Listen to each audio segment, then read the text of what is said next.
है, उसने अपनी फैमिली छोड़ी है, लेकिन क्योंकि उसने रियलाइजेशन किया है कि अब ज़िंदगी ऐसी चलेगी, तो वो आगे चल के मुश्किलात का भी सामना करता है और छोटी-छोटी अचीवमेंट्स भी हासिल करता है। 2011 में इस नौजवान को ये रियलाइजेशन होती है कि मेरे जैसे पेरेंट्स और मेरे जैसे सिबलिंग्स अगर किसी को मिले हैं और वो अपनी ज़िंदगी में फिर भी कुछ बड़ा ना करे, तो ये उस पे बहुत बड़ा सवाल है। उसके दिमाग पे, उसकी इतनी सलाहियतों पे बहुत बड़ा सवाल है। कोई उनको देख के बोले कि जितनी चीज़ें तुमने रियलाइज़ की होगी ज़िंदगी में, वो तुम्हारे ट्रांसफॉर्मेशन का हिस्सा है। तुम्हारी आंखों में, तुम्हारी बातों में, तुम्हारे किरदार में, तुम्हारी कहानी में वो चीज़ दिख रही है। बलूचिस्तान के खूबसूरत पहाड़ों से आज बुलंद के प्लेटफॉर्म पे, और वो सोच रहा है कि ये इंसान कितना खुशकिस्मत है कि उसने जो ज़िंदगी जी है, जो उसने लम्हात गुजारे हैं। बहुत से और खुशनसीब इंसान, बहुत से और ऐसे इंसान जिनकी ज़िंदगी लिमिटेड है, ये उनको पता भी है, लेकिन वो वक्त निकाल के, लम्हे निकाल के उसकी कहानी सुनने आ रहे हैं कि तुमने क्या लम्हे गुजारे हैं। जो लम्हे मैंने गुजारे हैं वो दो लफ्ज़, एक लफ्ज़ से शुरू होकर दूसरे पे ख़त्म होती है। एक लफ्ज़ जिस पे वो लम्हे शुरू होते हैं, दैट इज़ रियलाइजेशन। 2011 में इस नौजवान को ये रियलाइजेशन होती है कि मेरे जैसे पेरेंट्स और मेरे जैसे सिबलिंग्स अगर किसी को मिले हैं और वो अपनी ज़िंदगी में फिर भी कुछ बड़ा ना करे, तो ये उस पे बहुत बड़ा सवाल है। उसके दिमाग पे, उसकी इतनी सलाहियतों पे बहुत बड़ा सवाल है।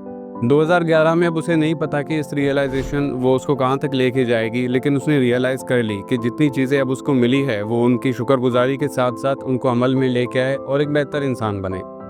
साथ में वो अपनी ज़िम्मेदारियों को निभाता है, वो अच्छी पढ़ाई करता है, वो एक नए शहर में जाता है, एक नए सूबे में जाता है, लाहौर जैसे बड़े शहर में उसकी पज़ीराई होती है। 2 साल उसके बहुत डिप्रेस गुजरते हैं क्योंकि उसने अपना घर छोड़ा है, उसने अपनी फैमिली छोड़ी है, लेकिन क्योंकि उसने रियलाइजेशन किया है कि अब ज़िंदगी ऐसी चलेगी, तो वो आगे चल के मुश्किलात का भी सामना करता है और छोटी-छोटी अचीवमेंट्स भी हासिल करता है। और उन्हीं 2 सालों के बाद जब वो निकलता है, आंखें खोलता है, तो फिर वो एक नई दुनिया में आंखें खोलता है। तब आ चुका होता है 2019। 2019 में वो लड़का यंग लीडर्स कॉन्फ्रेंस अटेंड करता है और वहाँ से उसको पता चलता है कि अब ये दुनिया बहुत बड़ी है और इसमें बहुत बड़े किरदार की ज़रूरत है। तो इस लड़के को और रियलाइजेशन हो जाती है कि उसको अपने किरदार में बेहतरी लानी है, उसको अपनी सोच में बेहतरी लानी है और एक ऐसी ज़िंदगी गुजारनी है जिससे बाकियों का फ़ायदा हो सके। साथ साथ उसका जो इन्फ्लुएंस होता है वो उसके फैमिली पे, उसके दोस्तों पे, उसके कम्युनिटी पे बढ़ता जाता है कि ये नौजवान एक-एक करके अपनी ज़िम्मेदारियाँ भी निभा रहा है, दूसरों को अच्छे मशवरे भी दे रहा है, दूसरों को अच्छी सलाह भी दे रहा है और कोशिश कर रहा है कि कुछ न कुछ किसी की ज़िंदगी में बेहतर हो सके। इस रियलाइज़ेशन ने उसको एक ऐसे मकाम पे पहुँचाया जहाँ पे अब वो समझता है कि उस रियलाइज़ेशन में एक चीज़ आ गई है, ट्रांसफ़ॉर्मेशन। ट्रांसफॉर्मेशन इस तरह आ गई है कि अब उस नौजवान को ऐसे प्लेटफॉर्म्स मिलते हैं, ऐसे लोग मिलते हैं, ऐसे मेंटोर्स मिलते हैं जिनको एक पूरा मुल्क आइडियलाइज़ करता है।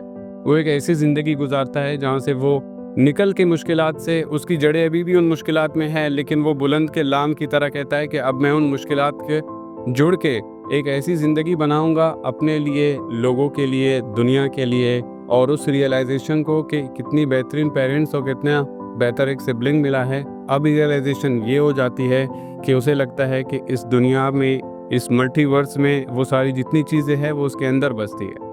उसकी आंखों में, उसके दिल में, उसके दिमाग में पूरा मल्टीवर्स है, तो उसका वो क्या कर रहा है? वो उसको दुनिया की बेहतरी के लिए इस्तेमाल कर रहा है और एक ऐसे प्लेटफॉर्म पे जाके ज़िंदगियों को तब्दील कर रहा है जहाँ से ज़िंदगियाँ ऐसी तब्दील हो रही है कि दुआएँ मिल रही है। An experience of a life time का टाइटल मिल रहा है। वो इसलिए मिल रहा है कि रियलाइजेशन ने ये चीज़ सिखा दी कि जितनी चीज़ें अब ज़िंदगी में आनी हैं, वो उसके ट्रांसफॉर्मेशन में तो साथ-साथ किरदार निभाना है, लेकिन बाकियों की ज़िंदगी में वो क्या चीज़ लेके आनी है। तो मैं ये एक लर्निंग देना चाहूँगा कि the thing that we realise कि हमारे पास इतनी चीज़ें मौजूद है, that should make us to a realisation, एक ऐसे सफ़र से कि हम ट्रांसफॉर्म हो जाए।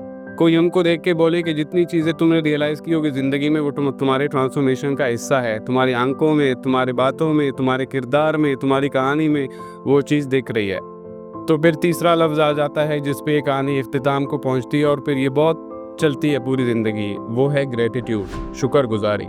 ये लड़का बहुत शुक्रगुज़ार है कि इसको वो दुनिया मिली, इसको वो आंखें मिली, इसको वो पेरेंट्स मिले, इसको वो उस्ताद मिले, इसको वो दोस्त मिले, जिसने इसको, इस शख्स को इतना बड़ा बना दिया कि अब ज़्यादा नहीं लेकिन 2 लोग, 3 लोग हर वक्त उससे जब मिलते हैं तो कहते हैं तुमसे हमें कुछ बेहतर देखने को मिलता है, तुमसे हमें कुछ बेहतर सीखने को मिलता है। तो वो ग्रेटिट्यूड शिफ्ट हो जाता है कि रियलाइजेशन ज़रूरी थी ट्रांसफॉर्मेशन के लिए, और इस ट्रांसफॉर्मेशन में जिन जिन लोगों को जितनी बेहतरी और देनी है उसके लिए जो सबसे ज़रूरी चीज़ है वो है gratitude. So being grateful for being here, being grateful to telling you all my story, and gratitude for this life.